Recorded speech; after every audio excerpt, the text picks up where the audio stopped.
Hi, இன்னைக்கு நம்ம வந்து பாதாம் அல்வா எப்படி பண்ணுறதுன்னு பார்க்கலாம். இதுக்கு வந்து நான் 200 கிராம்ஸ் பாதாம் எடுத்து நைட்டு சோக் பண்ணி மார்னிங் நல்லா தண்ணியை ட்ரெயின் பண்ணிவிட்டு இந்த மாதிரி பவுடர் பண்ணியிருக்கேன். கொஞ்சம் நரன்னு தான் இருக்கணும். ஸ்கின்னை ரிமூவ் பண்ணிட்டு தான் நம்ம பவுடர் பண்ணணும்.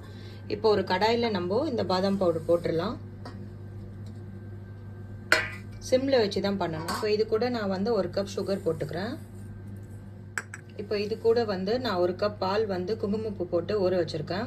இது ஜஸ்ட் ஒரு 10 மினிட்ஸ் நம்ம ஊற வச்சா போதும். இப்போ இதை கொஞ்சம் கொஞ்சமாக குத்திக்கலாம். இப்போ எல்லா பாலையும் கொஞ்சம் கொஞ்சமாக குத்தியாச்சு. இப்போ நான் 2 ஸ்பூன் கீ போட்டுக்கிறேன்.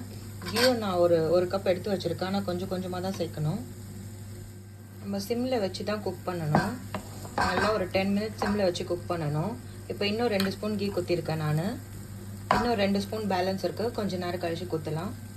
உங்களுக்கு வேணா எல்லோ கலர் ஃபுட் கலர் போட்டுக்கலாம். நான் போடலை, நான் நேச்சுரலாக தான் பண்ணுறேன் குங்குமப்பூவில்.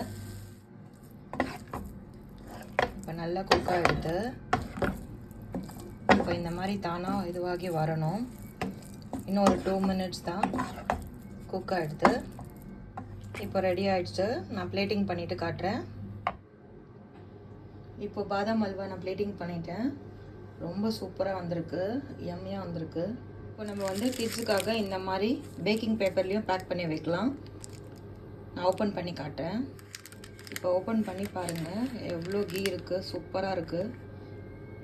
இந்த மாதிரி கொடுங்க, கிட்ஸுக்கு ரொம்ப பிடிக்கும். நம்ம பேக்கிங் ஷீட் எடுத்து இந்த மாதிரி ரேப் பண்ணி கொடுக்கலாம். நீங்களும் ட்ரை பண்ணுங்கள். சேனலை லைக் பண்ணுங்கள், ஷேர் பண்ணுங்கள், சப்ஸ்கிரைப் பண்ணுங்கள். தேங்க்யூ.